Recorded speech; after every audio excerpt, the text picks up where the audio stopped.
Assalamualaikum warahmatullahi wabarakatuh. Bismillah walhamdulillah, la haula wala quwata illa billah.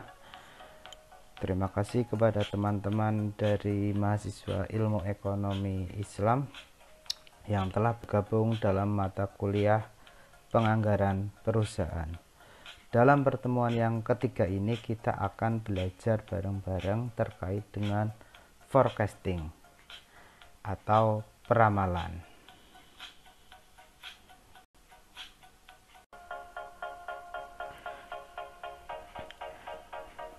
Jika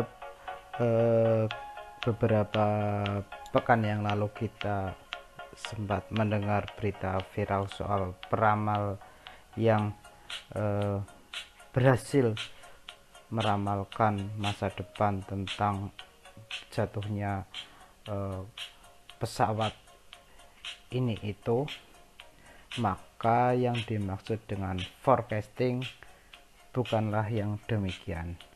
Yang akan kita pelajari dalam perkuliahan kita hari ini adalah peramalan terkait dengan peramalan penjualan.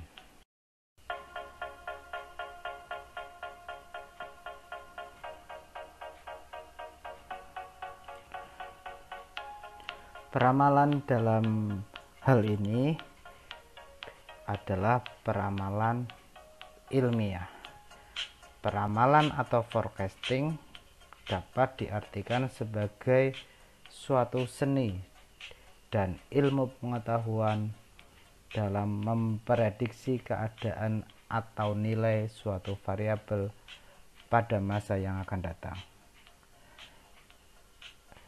Secara kuantitatif, data yang digunakan untuk peramalan adalah data time series atau data berkala. Sedangkan secara kualitatif, sumber yang digunakan di dalam forecasting adalah berasal dari misalkan pendapat sales atau pendapat konsumen, atau bisa juga pendapat konsultan atau yang lain. Forecast penjualan adalah proses kegiatan memperkirakan produk yang akan dijual pada waktu yang akan datang dalam keadaan tertentu dan dibuat berdasarkan data yang pernah terjadi. Menurut Jay Kasim, di dalam bisnis, forecasting adalah dasar untuk perencanaan kapasitas, perencanaan produksi dan inventaris, perencanaan tenaga kerja, perencanaan penjualan dan pangsa pasar, serta perencanaan keuangan dan penganggaran. Oleh karena itu, kegiatan peramalan penjualan atau penjualan ini merupakan kegiatan yang sangat penting di dalam perusahaan.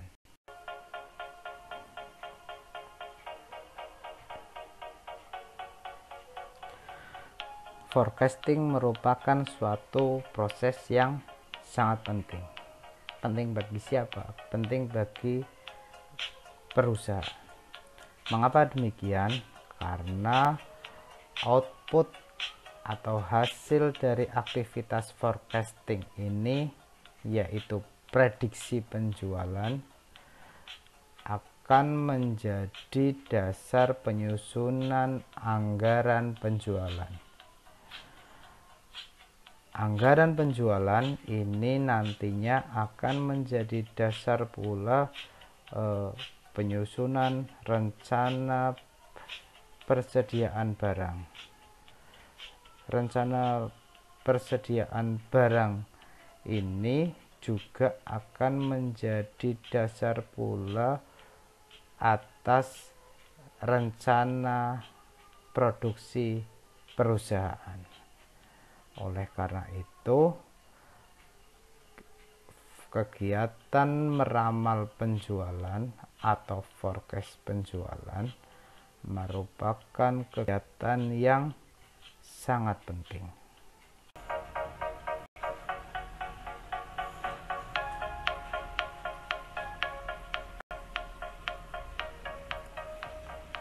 Di dalam proses forecasting ada beberapa tahapan yang harus kita lalui. Tahapan yang pertama adalah merumuskan tujuan dari peramalan tersebut. Apakah peramalan tersebut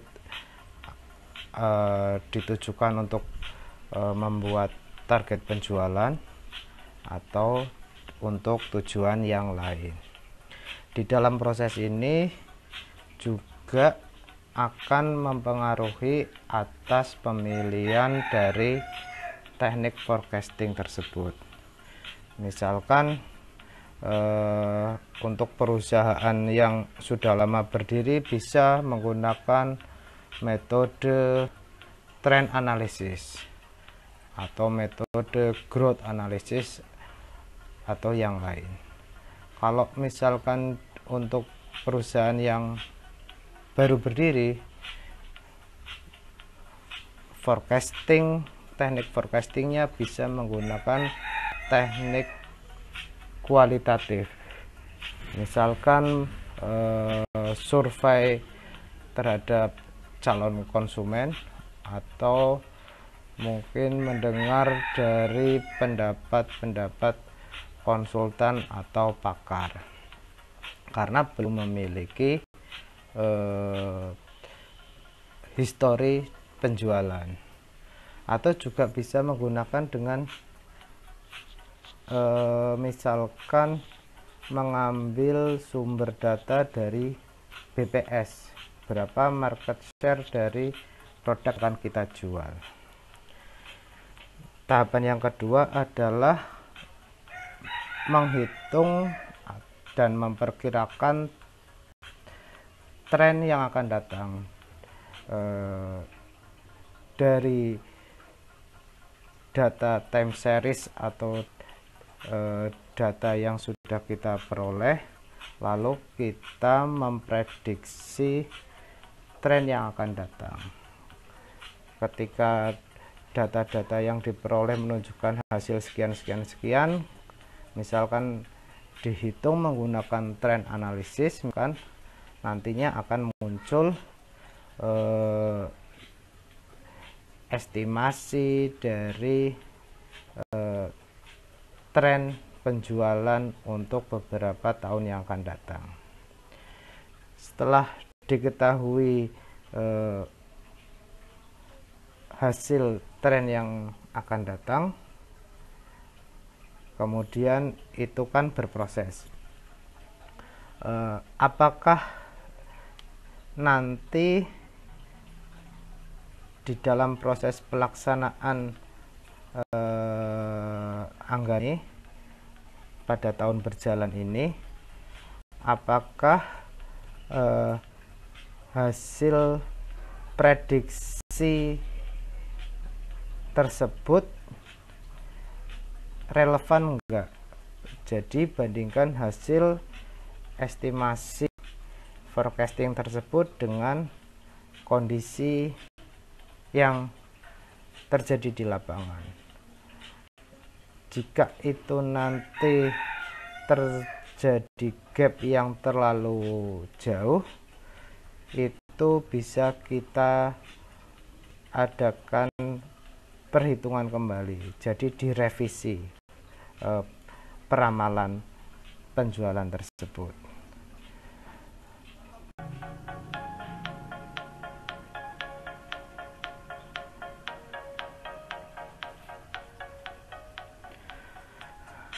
Ada 3 teknik di dalam melakukan forecast sales atau peramalan penjualan. Yang pertama ada judgment method, yang kedua adalah statistic method, yang ketiga adalah specific purpose method.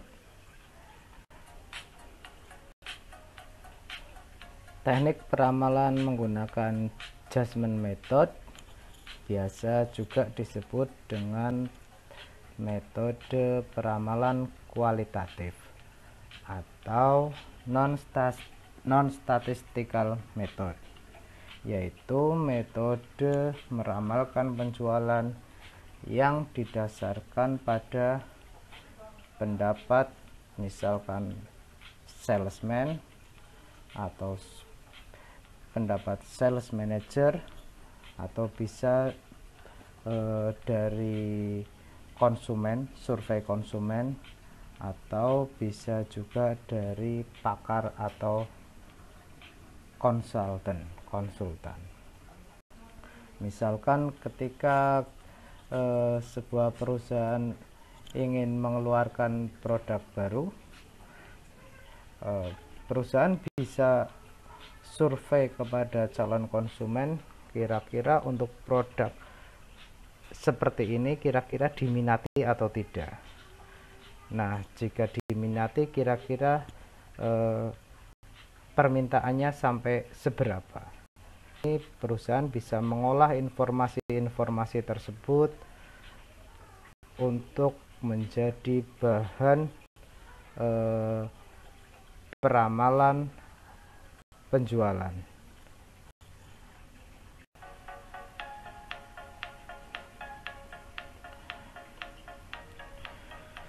Teknik yang kedua adalah metode statistik. Di dalam metode statistik ini perhitungan peramalan dengan menggunakan angka-angka atau data statistik.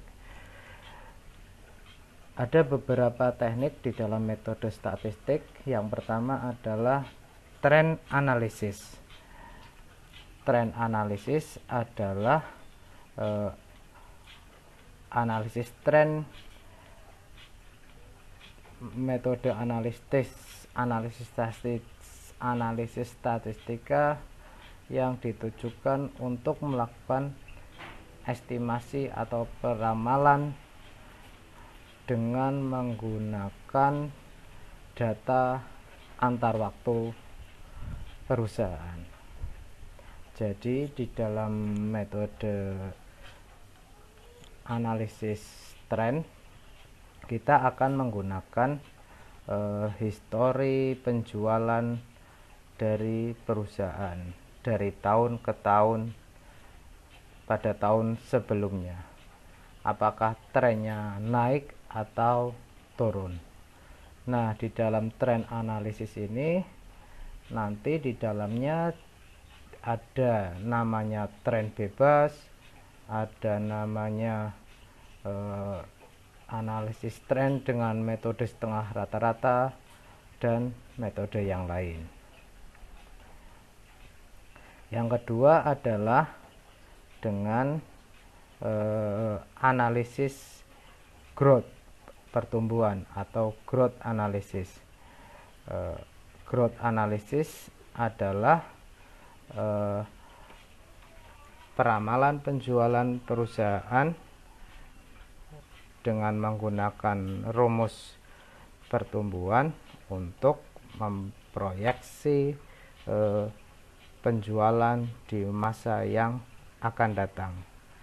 Jadi nanti kita dengan menggunakan rumus growth analysis bisa memprediksi berapakah penjualan pada tahun ke N plus 2, N plus 3, dan seterusnya. Yang selanjutnya metode statistika dalam peramalan penjualan adalah dengan analisis korelasi dan regresi. Correlation dan regression analysis. Di dalam metode ini kita akan menggunakan data dari variabel lain. Misalkan jika perusahaan kita adalah perusahaan mobil, maka kita bisa memanfaatkan data misalkan tren penjualan motor. Ketika tren penjualan motor naik, bagaimanakah dengan penjualan mobil kita? Jadi di dalam analisis korelasi regresi, kita memanfaatkan data dari variabel lain atau produk lain atau variabel lain untuk meramalkan dari penjualan kita nantinya.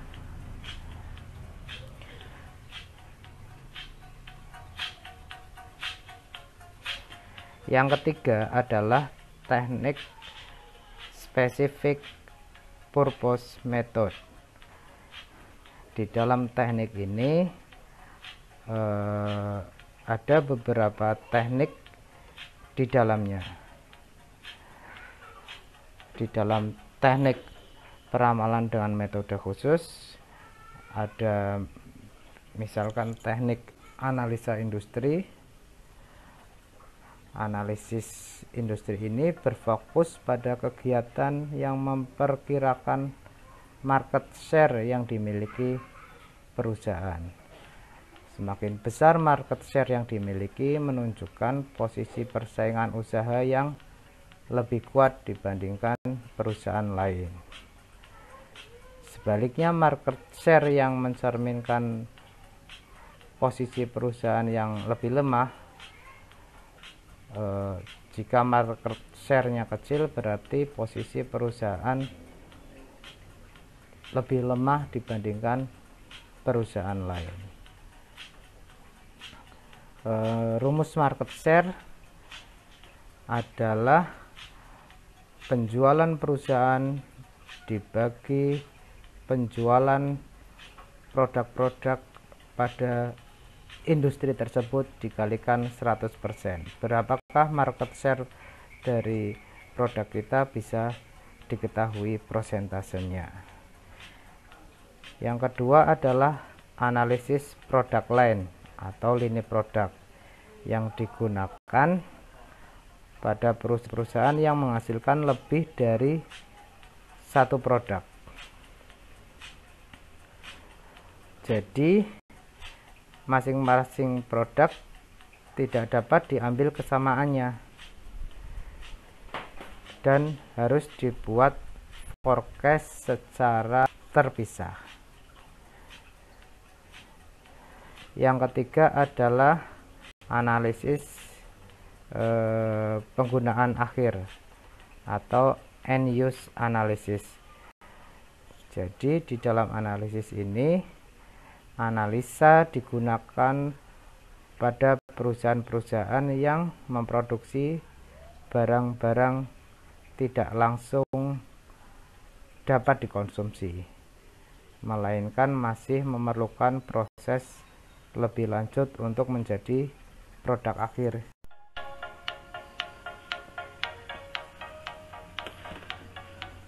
Itu tadi merupakan beberapa teknik forecasting atau peramalan penjualan. Adapun secara lebih detailnya terkait masing-masing teknik tersebut, bagaimana cara menghitungnya, bisa dipelajari dalam buku-buku referensi yang ada. Ingat bahwa tujuan dari forecast penjualan adalah untuk memberikan informasi yang dapat digunakan untuk membuat keputusan bisnis yang tepat. Misalkan tadi untuk membuat target penjualan atau untuk tujuan yang lain. Oleh karena itu, peramalan penjualan harus dilakukan dengan benar, dengan metode ilmiah yang tepat. Agar apa? Agar memperoleh hasil yang akurat.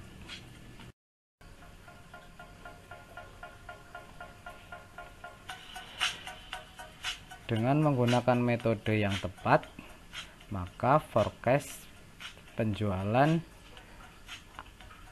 sangat berbeda dengan peramalan-peramalan yang dilakukan oleh dukun atau orang pintar, atau istilah lainnya itu paranormal. Kalau zaman sekarang para new normal. Dan jangan sampai kita percaya kepada apa yang dikatakan oleh dukun, paranormal, atau orang pintar tersebut. Karena apa? Karena hal itu bisa mengancam ketauhidan kita. Demikian terkait dengan materi forecast penjualan yang bisa saya sampaikan.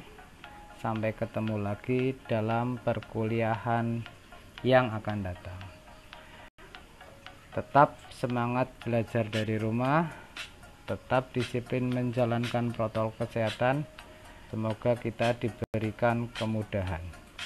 Billahi taufik wal hidayah. Wassalamualaikum warahmatullahi wabarakatuh.